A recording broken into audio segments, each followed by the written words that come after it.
Bien vivre avec un rhumatisme inflammatoire chronique, c'est possible. Le vrai faux des idées reçues. Épisode 1. Que sont les RIC? Les rhumatismes inflammatoires chroniques, ou RIC, regroupent plusieurs maladies. Les trois plus fréquentes sont la polyarthrite rhumatoïde, la spondyloarthrite axiale et le rhumatisme psoriasique.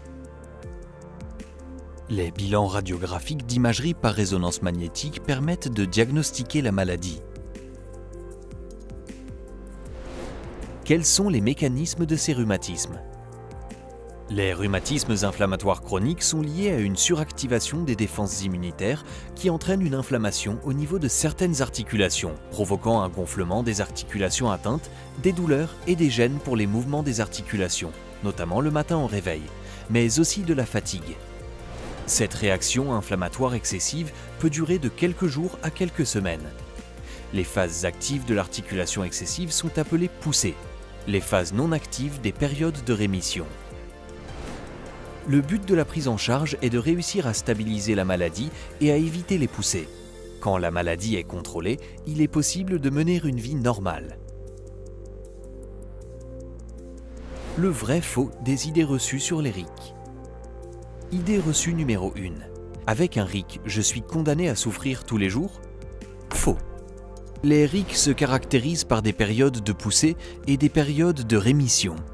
Les douleurs au niveau des articulations sont toujours présentes lors des périodes de poussée et leur ressenti varie selon chacun. Votre médecin peut vous aider à l'évaluer. On soulage la douleur physique et l'inflammation avec des traitements symptomatiques. Des thérapies alternatives peuvent parfois soulager. Acupuncture, hypnose, réflexologie. Vous pouvez en parler à votre médecin. Mais pour traiter durablement l'inflammation chronique, éviter l'évolution de la maladie, éviter les poussées et les douleurs, un traitement de fond est nécessaire. Idée reçue numéro 2. Les régimes alimentaires d'exclusion sont efficaces contre les rhumatismes inflammatoires chroniques. Faux. Les régimes d'exclusion reposent sur l'éviction d'un aliment ou d'une famille d'aliments comme les produits laitiers, les viandes rouges ou encore les céréales contenant du gluten. À l'heure actuelle, aucune étude scientifique n'a démontré l'intérêt d'un tel régime alimentaire sur l'inflammation et l'activité des rhumatismes inflammatoires chroniques.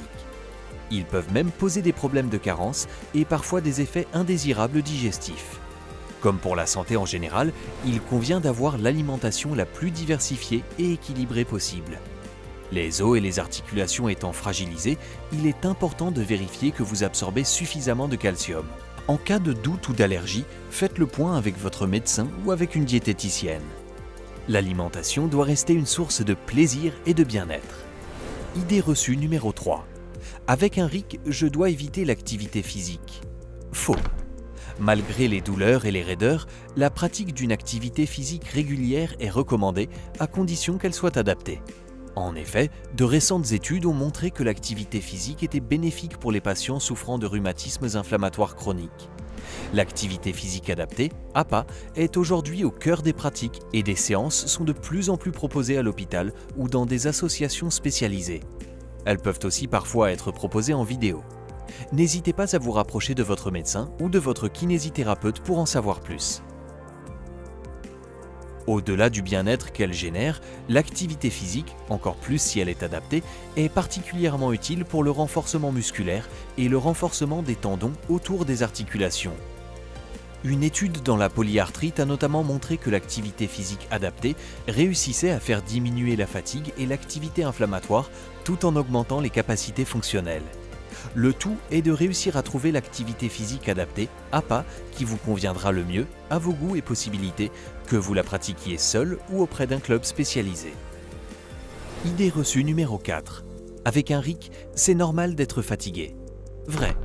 Les RIC peuvent s'accompagner de fatigue, en particulier au moment des poussées, mais pas seulement.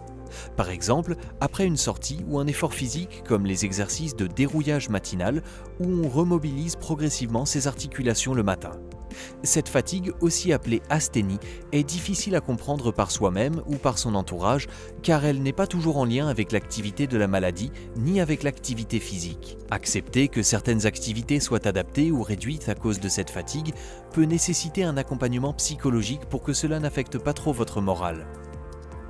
Trouver des solutions pratiques avec votre entourage ou faire appel à des aides professionnelles peut s'avérer utile tout en continuant de réaliser les activités qui vous tiennent le plus à cœur. Idée reçue numéro 5. Je vais avoir besoin d'un fauteuil roulant à un moment donné à cause de la maladie. Faux, plus aujourd'hui. Sans traitement de fond efficace, les RIC peuvent entraîner une destruction articulaire qui se manifeste par des douleurs, une limitation du mouvement amenant au handicap et des déformations. Avec l'arrivée de traitements de fond ciblés début des années 2000, le contrôle de la maladie a été rendu possible, évitant ainsi ces évolutions négatives.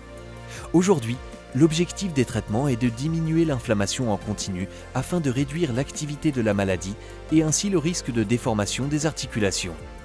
Dans certaines situations, de moins en moins fréquentes, la chirurgie peut permettre de corriger des déformations et ou de retrouver de la mobilité. Les lésions et déformations visibles liées au RIC sont aujourd'hui généralement évitables. Vous l'aurez compris, bien vivre avec un rhumatisme inflammatoire chronique, c'est possible. Envie d'en savoir plus? Rendez-vous au prochain épisode.